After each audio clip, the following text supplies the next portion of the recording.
नमस्कार बच्चों, स्वागत है आपका अपने चैनल में। तो आज हम स्टार्ट करने वाले हैं फिजिक्स का बेस, जो जेई और नीट दोनों के लिए इंपॉर्टेंट है। अब फिजिक्स क्या है? नेचर के लॉज को समझना। तो नेचर के लॉज को समझने के लिए कुछ ना कुछ तो चाहिए। भाई मैंने किसी चीज को धक्का दिया, इसका मतलब क्या है? भाई धक्का दिया, हाँ धक्का दिया। भाई कोई जोर से धक्का दे सकता है, कोई धीरे से धक्का दे सकता है।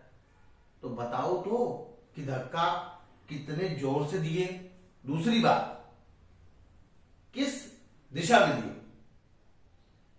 धक्का कितने जोर से दियो और किस डायरेक्शन में दियो, वो इंपॉर्टेंट है। तो फिजिक्स में हम जिनके बारे में पढ़ते हैं वो होती है फिजिकल क्वांटिटीज।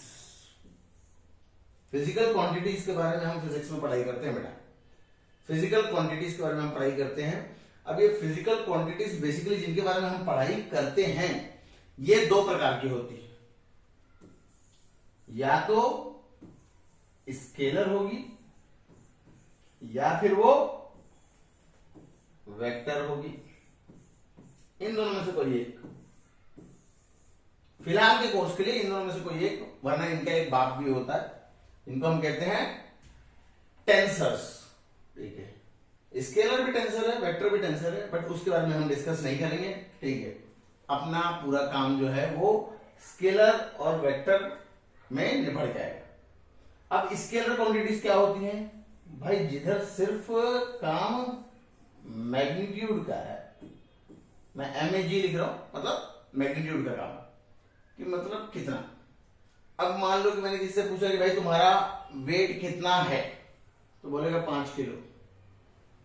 सही बात है, काफी। मैं थोड़ा बोलूंगा 5 किलो ईस्ट की तरफ है या वेस्ट की तरफ है या नॉर्थ की तरफ है या साउथ की तरफ है, फर्क तो पड़ता नहीं। सही बात है। तो उधर सिर्फ मैग्नीट्यूड मैटर करता है। तो ऐसे काफी सारी फिजिक्स की क्वांटिटीज होंगी, इनको हम फिजिकल क्वांटिटीज कहते हैं, जो स्केलर्स होंगी, और काफी सारी होंगी जो वेक्टर्स होंगी। अब जैसे मैंने बोला कि वेलोसिटी क्या है, वेलोसिटी, बोलो वेलोसिटी की बात कर रहे हो यार, ये तो गंदी बात है। चलो सिंपल तरीके से मैं बोल रहा हूं स्पीड की बात। अब स्पीड, कितने स्पीड से मैं चल रहा हूं? मैंने बोला मैं चल रहा हूं 40 किलोमीटर प्रति hour, 40 kmph, 40 kilometre per hour. सही बात है। तो ये तो बोल रहा है खाली इतना बता कि मैं कितनी तेजी से चल रहा हूं, 40 किलोमीटर पर आवर से। पर अगर कोई वेलोसिटी की बात करेगा तो वेलोसिटी बेटा वो स्केलर नहीं, वो पूछेगा 40 किलोमीटर पर आवर, अरे किस डायरेक्शन में जा रहे हो?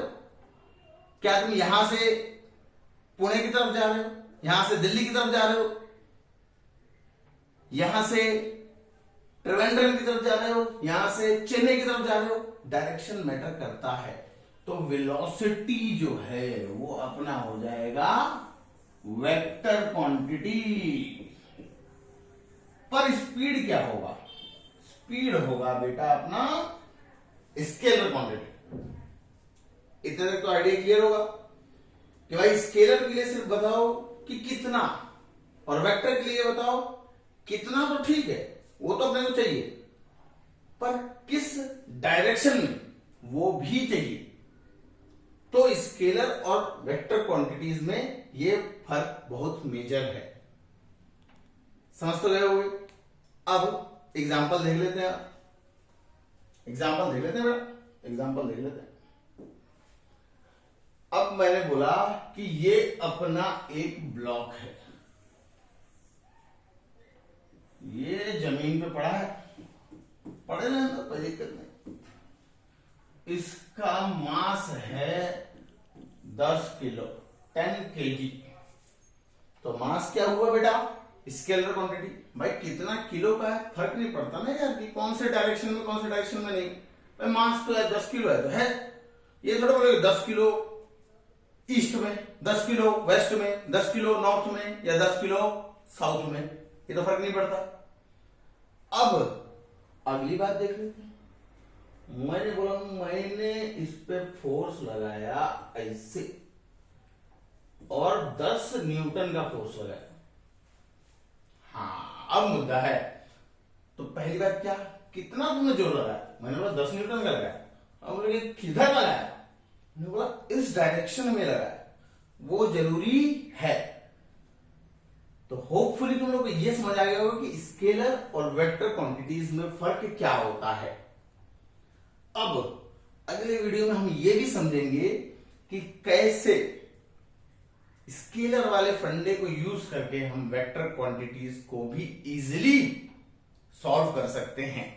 तो मिलते हैं अपन अगले वीडियो में, तब तक मस्त रहो, स्वस्थ रहो, जय हिंद।